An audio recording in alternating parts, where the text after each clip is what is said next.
ये हमारी डिमांड है और ये पूरे देश के युवाओं की डिमांड है, इसलिए भी ये इसका हिस्सा बनी है और ये साबित करती है कि घोषणा पत्र जनता का है। अभी हमें छठवां पॉइंट वगैरह जाएंगे।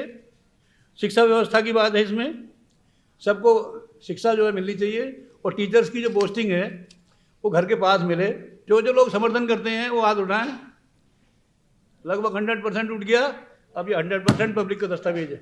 इलेक्टोरल बॉन्ड से चलने वाली पार्टियां वो नहीं कह सकेंगी। इसलिए ये जनता का घोषणा पत्र है और हम चाहेंगे कि देश में कैंपेन चलाएं और लोगों से कहें कि जिसमें आपकी बात नहीं है आप ऐसे घोषणा पत्रों को खारिज करो। जनता के घोषणा पत्र के समर्थन में वोट दो। जात बिरादरी और संप्रदाय से कुछ ना मिलेगा। वो बातें इसमें लिखी हैं जो जनता महसूस करती है, जनता उसे चाहती है। इसलिए मैंने इसका नाम जो है जनता का राष्ट्रीय आर्थिक सामाजिक घोषणा पत्र कहा। किसान कोई मतलब कोई अपराधी हैं, कोई दिल्ली नहीं आ सकते। वो हमारे दोस्त हैं अजयवीर यादव, उनकी छोटी सी बच्ची ने छठी बटी में पढ़ती होगी मेरे ख्याल। उन्होंने एक वीडियो जारी किया कि मोदी जी आपकी बात हमें अच्छी नहीं लगी कि आप सब किसानों के पैदा हुआ सब्जी और रोटी दाल अनाज सब तो आ रहा है दिल्ली में और किसान नहीं आ सकते। वो इतने बच्चे ने सवाल किया और उन्होंने लिखा कि मोदी जी आपकी बात ठीक नहीं है।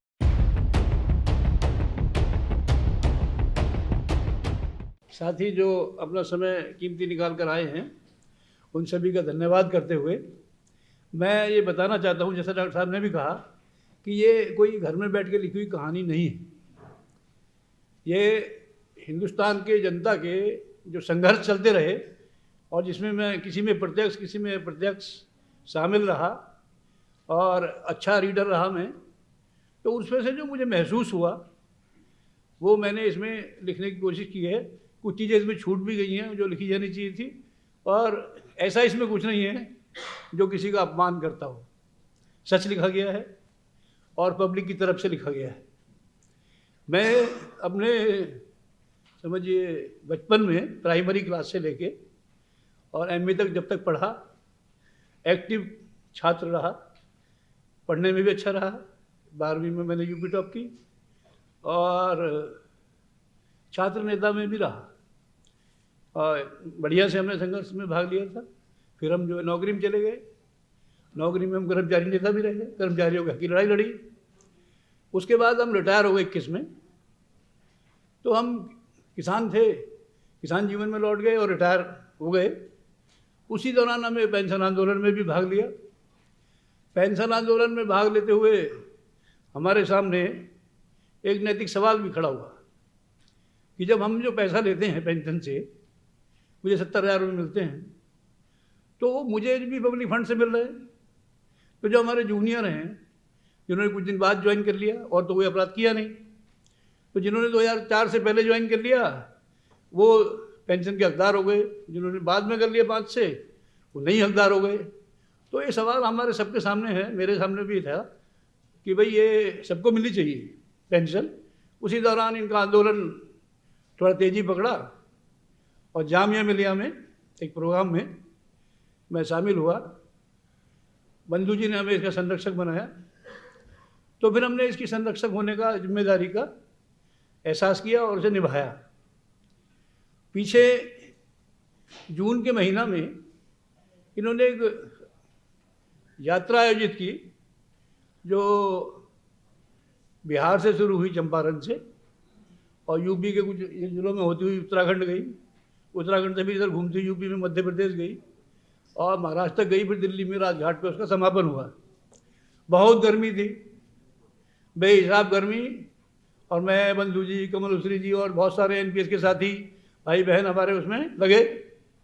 वो जो ऑफिस में जो मैंने 34 साल पास किए थे, जो उसमें रंग थोड़ा वैसा हो गया था सॉफ्ट टाइप का, वो सारा फिर से काला हो गया, अभी वैसा ही है। तो दर्द मेरे मन में है। तो हमने देखा कि जो सरकारें हैं, जो हमने जीवन भर जो संघर्ष करते रहे, उन मुद्दों पर चर्चा नहीं करती। जो हम सवाल उठाते रहे उनका जवाब नहीं देती। घोषणा पत्र जारी करते हैं उसमें पब्लिक की समस्याएं नहीं रखती। तो फिर पब्लिक क्या है, बस वो जो बोलेंगे सुनता रहे और बाद में अपना वोट लो, इधर उधर ठग ठगा कर चले जाएंगे और कुछ नहीं होगा। तो हमने मन में बनाया कि ये ऐसे चलेगा नहीं। 18वीं लोकसभा हम अब चुनाव होने वाला है, फिर वही किस्सा है। तो हमने इसका जनता का घोषणा पत्र लिखा, और घोषणा पत्र जब लिखा तो उसकी ये ज़रूरत भी थी कि जो हम पिछले 8-10 सालों में सरकार देख रहे हैं, वर्तमान सरकार जैसे हम कहेंगे, उसके कारनामों का भी आकलन किया जाए। वो हमने किया। तो मैं किसान हूँ, पारिवारिक तौर पर नौकरी में रहा, नौकरी पेशा हूँ, तो नौकरी वालों को भी समस्या पता है। पेंशनधारी हूँ तो पेंशन वाला भी पता है। और अब दोबारा से हम नागरिक बन गए, सीनियर वरिष्ठ नागरिक, तो उसमें मुझे क्या करना है, उसमें मैंने उस फर्ज को अदा करने के लिए ये लिखा है। ये मेरा प्रयास है। इसमें हमने उसका आकलन के साथ साथ ये भी बताया कि भाई ये सरकार क्यों रिजेक्ट कर देनी चाहिए। सरकार रिजेक्ट के लायक है क्योंकि झूठ बोलती है, झूठे वादे करती हैं, लोगों पे बेइंतहा जुल्म करती है, और उसका कोई सफाई देना नहीं चाहती। किसानों का आंदोलन हुआ, 3 कानून ले आए, कृषि कानून, किसी से जिक्र नहीं किया, कोई यूनियन नहीं बुलाई, और वो घोषित कर दिया, अध्यादेश निकाल दिया पहले, फिर उसका कानून बना दिया। और जब किसानों ने विरोध किया तो 13 महीने वो बॉर्डर पे बैठे रहे, उनको दिल्ली में नहीं आने दिया, सड़कों पे कीलें ठोक दी, सड़कों को खोद दिया, वहाँ पुलिस लगा दी। ये क्या मतलब, किसान कोई कोई अपराधी हैं, कोई दिल्ली नहीं आ सकते हो। हमारे दोस्त हैं अजय वीर यादव, उनकी छोटी सी बच्ची ने 6ठी में पढ़ती होगी मेरे ख्याल, उन्होंने एक वीडियो जारी किया कि मोदी जी आपकी बात हमें अच्छी नहीं लगी कि आप सब किसानों के पैदा हुआ सब्जी और रोटी, दाल, अनाज सब तो आ रहा है दिल्ली में, और किसान नहीं आ सकते। वो इतने बच्चे ने सवाल किया और उन्होंने लिखा कि मोदी जी आपकी बात ठीक नहीं है। तो हमने उसका जिक्र किया इसमें कि ऐसी सरकार जो देश के अपने नागरिकों की बात सुनना तो दूर, उनको एक शहर में भी नहीं घुसने दे रही जो देश की राजधानी है। इसलिए हमने इसको लिखा है, और वो बातें इसमें लिखी हैं जो जनता महसूस करती है, जनता उसे चाहती है। इसलिए मैंने इसका नाम जो है जनता का राष्ट्रीय आर्थिक सामाजिक घोषणा पत्र कहा। इसमें ऐसी कुछ बातें हैं जिसको केवल जनता ही कह सकती है, और मैंने तो उसे लिपिबद्ध किया केवल, लेकिन मैं ये बात चर्चा में सुनता रहता हूँ, वही बातें इसमें हैं। इन बातों को कोई भी कारपोरेट की पार्टी, इलेक्ट्रोल फंड से चलने वाली पार्टियाँ वो नहीं कह सकेंगी। इसलिए ये जनता का घोषणा पत्र है, और हम चाहेंगे कि देश में कैंपेन चलाएं और लोगों से कहें कि जिसमें आपकी बात नहीं है, आप ऐसे घोषणा पत्रों को खारिज करो, जनता के घोषणा पत्र के समर्थन में वोट दो, जात बिरादरी और संप्रदाय से कुछ ना मिलेगा। तो हमने इसमें सभी वर्गों को शामिल किया है, जो नौकरी वाले हैं, खेती वाले हैं, खेतिहर मजदूर हैं, बेरोजगार युवा हैं, छात्र हैं, सभी का अध्ययन करके एक घोषणा पत्र मैंने बनाया है, आपके हाथ में है, पढ़िए इसको। इसमें जो 25 मुद्दे हमने लिखे हैं जो बहुत ही महत्वपूर्ण हैं, जो शुरू में हैं, और पेज नंबर आप देख सकते हैं 18 पे ये प्रमुख मुद्दे लिखे हमने। सबसे पहला मुद्दा इसमें निष्पक्ष चुनाव का है। लोग पूरा मुझे कोई भी आदमी नहीं मिला पिछले 5-7 महीना में जो ये नहीं कह रहा विधानसभा चुनाव के बाद कि भाई ये चुनाव निष्पक्ष हो रहे हैं। सभी लोगों को ईवीएम पे डाउट है। जब ईवीएम पे डाउट है और मोदी जी कह रहे हैं 400 पार, तो जब इतना उन्हें कॉन्फिडेंस है कि 400 बार सीटें आई जाएंगी, बहुत लोकप्रिय हैं, तो बैलेट से चुनाव करा दें, पब्लिक ये मांग रही है। हमने यही डिमांड लिखी है नंबर 1 पे। इसका एक आंदोलन भी चल रहा है देश में, बहुत सारे लोग उसमें शामिल हो रहे हैं। आप लोगों ने देखा भी होगा, कुछ वकीलों ने और कुछ सामाजिक कार्यकर्ताओं ने मिलके उसका आंदोलन छेड़ रखा है, लेकिन ना इलेक्शन कमीशन सोच रहा है, ना सरकार सोच रही है। सुप्रीम कोर्ट में अभी निर्णय उसका आना अभी आएगा, वो भी पेंडिंग है, अभी चल रहा है। तो ये सबसे पहला मुद्दा है। इसमें आप लोग इसका समर्थन करते हैं? मैं आपसे पूछूं तो आप इसका समर्थन करते हैं? अब बाकी लोग पीछे वाले नहीं करते। जो जो लोग समर्थन करते हैं वो हाथ उठाएं। लगभग 100% उठ गया। अब ये 100% पब्लिक का दस्तावेज है। 100% समर्थन है, 100% समर्थन है, तो ये पब्लिक का हो गया, पब्लिक से पास हो गया।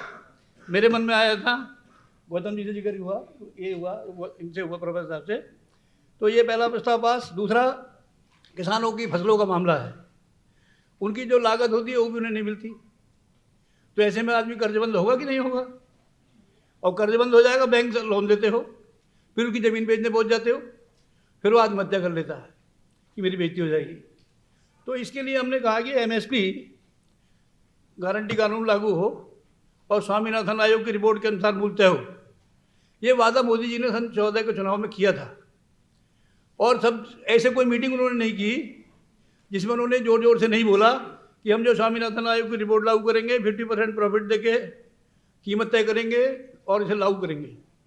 लेकिन थोड़े दिन बाद ये जो फिक्की वाले संगठन हैं, इन्होंने केस डाल दिया सुप्रीम कोर्ट में, और मोदी सरकार ने ये एफिडेविट दिया कि ये लागू नहीं हो सकता, एमएसपी कानून लागू नहीं हो सकता, स्वामीनाथन आयोग की रिपोर्ट लागू नहीं हो सकती। लेकिन इसके लिए किसानों ने यह मोर्चा खोल के 13 महीने बॉर्डर पे आंदोलन किया, 750 किसान मर गए। तो 750 किसानों की जो मौत हुई, शहादत हुई, वो देश का सवाल है। इसलिए ये जनता का मुद्दा है, ये मुद्दा नंबर 2 है। आप इसका समर्थन करते हैं? करते हैं। तीसरा मुद्दा इसमें गन्ने के भुगतान का है। गन्ने का भुगतान नहीं करते, उसका रेट भी नहीं लिखते, 2 साल से यही हो रहा है।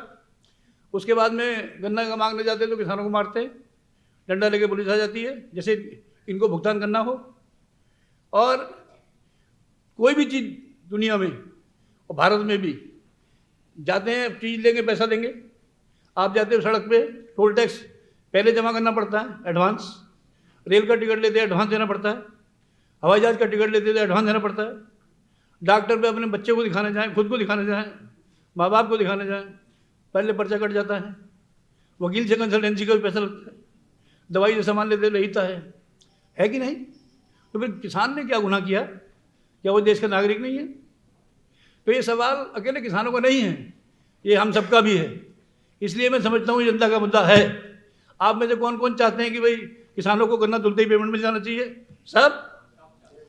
ये मुद्दा भी जनता का मुद्दा है। चौथा मुद्दा ऐसा है जिसने मुझे इसे लिखने के लिए बाध्य किया, वो है पेंशन। अब जो आदमी पूरी ज़िंदगी नौकरी करेगा, बॉर्डर पे ड्यूटी करेगा, कहीं लद्दाख में करेगा, कहीं राजस्थान बीकानेर में करेगा, आप उसको नौकरी रिटायर होने के बाद उसको पेंशन नहीं देंगे। लोग तो अपने पशुओं को भी रखते हैं घर पे, आप उससे पशुओं से बदतर मानते हैं आदमी को। तो इसमें मैं इनका समर्थन पहले से करता रहा हूँ। इस आंदोलन में मैंने भाग भी लिया, और हमने 1 अक्टूबर को रैली की, तभी मैंने बहुत मेहनत की थी। और ये रामलीला मैदान जब से है, तब से लेके आज तक इतनी भीड़ वहाँ कभी नहीं आई। रिकॉर्ड टूट गया। बीबीसी लंदन से खबर आई, यहाँ के यूट्यूबर्स ने लोकतंत्र की लाज रखी, मीडिया वाले, जो नेशनल मीडिया वाले नहीं आए थे। फिर बंधु जी ने उसमें बहुत ही इनका मजाक उड़ाते हुए कहा था कि जो एक कुत्ता नाली में अगर गिर जाए तो उसमें वो लगाते पहुँचाते पिक्चर बनाने, कुत्ता गिर गया, अब निकल रहा है, अब वो टांगे मार रहा है। तो इनको शर्म, बेशर्मों को कुछ को आई शर्म, और उस पर कुछ लिखा। फिर वो 4 बजे के बाद खबर बनी। तो इतनी बड़ी रैली हुई, कर्मचारियों ने की, 10 लाख कर्मचारी लगभग आया था। तो आपको कोई शर्म नहीं है कि इतने लोग आके आपसे कह रहे हैं, तो आपको इसमें विचार नहीं करना चाहिए? मोदी ने क्या किया? मोदी सरकार ने किया, एक कमेटी बनाई और एक उसको कहा कि एनपीएस को रिव्यू करना है। एनपीएस को ऐसे बनाना जो स्वीकार्य हो जाए, मतलब एक धोखा फिर देना है। एनपीएस जो है पेंशन की नीति है ही नहीं। एनपीएस क्या है? मजदूर, किसानों से, कर्मचारियों से, ये किसानों के बच्चे ही हैं, उनकी जो सैलरी मिलती है उस सैलरी में से कंपलसरी शेयर मनी निकालनी है, और निकाल के वो इनको उद्योगों में दे देनी है। और वो डूब जाए शेयर मनी तो कोई बात ही नहीं, वो डूब जाता था शेयर, सरकार की कोई जिम्मेदारी उसकी नहीं है। तो ऐसी जो नीति है उसमें बूढ़ा आदमी क्या लड़ेगा उससे? इसलिए कर्मचारी पूरे देश की लड़ाई लड़ रहे हैं, बंधु जी उसके नेता हैं, और मैं इसमें भूमिका अदा करता हूँ। इसलिए मैंने इस मुद्दे को रखा है। और डिमांड हमारी ये है कि देश में एक ही पॉलिसी होनी चाहिए पेंशन की, और वो पुरानी पेंशन ठीक है, पेंशन रूल 1972 उसको दोबारा शुरू किया जाए, ये हमारी डिमांड है। और वो सबको हो, मतलब ऐसा कुछ नहीं कि इनको मिलेगी इनको नहीं मिलेगी। अभी हमारे देश में क्या हो रहा है कि सुप्रीम कोर्ट के जज ले रहे हैं, हाई कोर्ट के जज ले रहे हैं, और लोअर जुडिशरी के जजों को नहीं मिल रहा। सेना को मिल रहा, अर्धसैनिक बलों को नहीं मिल रहा, सिपाहियों को, इनको पुलिस वालों को भी नहीं मिलता तो IAS वालों को भी नहीं अब तो। लेकिन हम ये कह रहे हैं कि आप तो कह रहे थे हिंदुस्तान में संविधान में सब नागरिक बराबर हैं, कहाँ है बराबरी? क्यों नहीं बनाया एक कानून? ये हमारी लड़ाई है। कौन कौन समर्थन करते हैं सबको एक सी पेंशन मिलनी चाहिए? फिर कहता हूँ जनता का मुद्दा है और जनता को होना पड़ रही है। सभी मुद्दों का सब समर्थन कर रहे हैं, और मैंने हजारों लोगों से पहले भी बात कर रखी है इस पर, मुद्दे डिस्कस करके बनाए मैंने, सारे मुद्दे ऐसे ही हैं। अगला जो मुद्दा है वो है नौकरियों में खाली पड़े पदों का। 25 लाख पद खाली पड़े हुए हैं, नए क्रिएट नहीं करने। बहुत सारे इसमें ख़त्म भी कर दिए कि भरे नहीं गए। वो खाली पद नहीं भर रही सरकार, और कारण क्या बता रहे हैं? कारण बता रहे हैं फंड की कमी है। अच्छा, नौकरियों के पद भरने को फंड की कमी है। नया लोकसभा बनाया, कितना विरोध हुआ, फिर भी बनाया। 8,000 करोड़ का कितने का ले आए, वो विमान ले आए। दूसरी बात, मोदी जी की पॉलिसी है, अब पहले लोगों को पता है गुजरात मॉडल लाएंगे, गुजरात मॉडल में 24 घंटे बिजली आएगी। ये नहीं बताया कि गुजरात मॉडल में एक चीज़ और भी है। उसमें ये है कि पहले जो भी नौकरी लगेगी पहले कॉन्ट्रैक्ट पर होगी, 4-5 साल कॉन्ट्रैक्ट पर रहेगा, चमचागिरी करेगा तो ठीक है, नहीं तो निकालेंगे, तो ये कॉन्ट्रैक्ट में जाएगा। आप में से कोई आदमी ऐसा आदमी ढूंढ सकता है जो ऐसा पिताजी ढूंढ सकता है जो ये कहे कि मैं अपने बच्चे को पढ़ाऊंगा, पूरा खर्चा करूंगा और बाद में ठेके पे नौकरी पे लगाऊंगा? कोई है? आप लगाएंगे? कोई नहीं लगाएगा। तो ये 25 लाख बाद स्थायी नियुक्तियाँ इसकी होनी चाहिए, ये हमारी डिमांड है और ये पूरे देश के युवाओं की डिमांड है। इसलिए भी ये इसका हिस्सा बनी है और ये साबित करती है कि घोषणा पत्र जनता का है। अभी हमें 6वां पॉइंट वगैरह जाएंगे। शिक्षा व्यवस्था की बात है, इसमें सबको शिक्षा जो है मिलनी चाहिए, और टीचर्स की जो पोस्टिंग है वो घर के पास मिले। तो तमाम BSc ने बाज़ार खोल रखा कि मास्टर की पोस्टिंग पहले 60 किलोमीटर पर कर देंगे, फिर 60,000 रुपये ले लेंगे, फिर पास में कर देंगे। ये चल रहा है। तो ये मुद्दा है। ऐसे ही मुद्दे आ गए, अग्निपथ योजना का मुद्दा है, तो आप अपने पढ़ लेंगे सारे मुद्दे। और मैं समझता हूँ कि इसमें ऐसे मुद्दे और जुड़ सकते हैं जो आपको लगते हों कि भाई जनता के लिए बहुत ज़रूरी मुद्दे हैं और वो जनता की एकता को मजबूत करते हैं। ऐसे मुद्दे अगर इसमें कोई गलती से लिख गया हो जो उनकी एकता को तोड़ता है, उसको हटाया जा सकता है। लेकिन मेरी अपील आपसे ये है, सभी लोगों से, कि आज के बाद, हम इसे जारी करने के बाद देश में कैंपेन चलाएंगे कि अपने मुद्दों पर वोट दो। हम दूसरों के मुद्दों पर वोट क्यों दें? अगर जो लोग हमारा बात मानेंगे तो हमारा सड़कों पर लड़ाई से ज़्यादा काम अभी हो जाएगा। यही कहते हुए कि आप इसको पढ़िएगा, लोगों को पढ़ाइएगा, बताइएगा, अगर हमसे कुछ गलती हुई हो उसे ठीक करवाइएगा। कि हमारा कोई पूर्वाग्रह नहीं है, हमारा बस एक ही आग्रह है कि जनता की बात जनता से होनी चाहिए और जनता को उसको करना चाहिए। पैसा भी हमारा है, देश भी हमारा है, हम भी देश के हैं, और हमसे बात नहीं हो रही, ये गलत है। इसलिए हमने ये लिखा है और मैं समझता हूँ मैंने अपना फर्ज अदा किया है। आप क्या सोचते हैं? ये ठीक किया? धन्यवाद करके ताली बजाओ।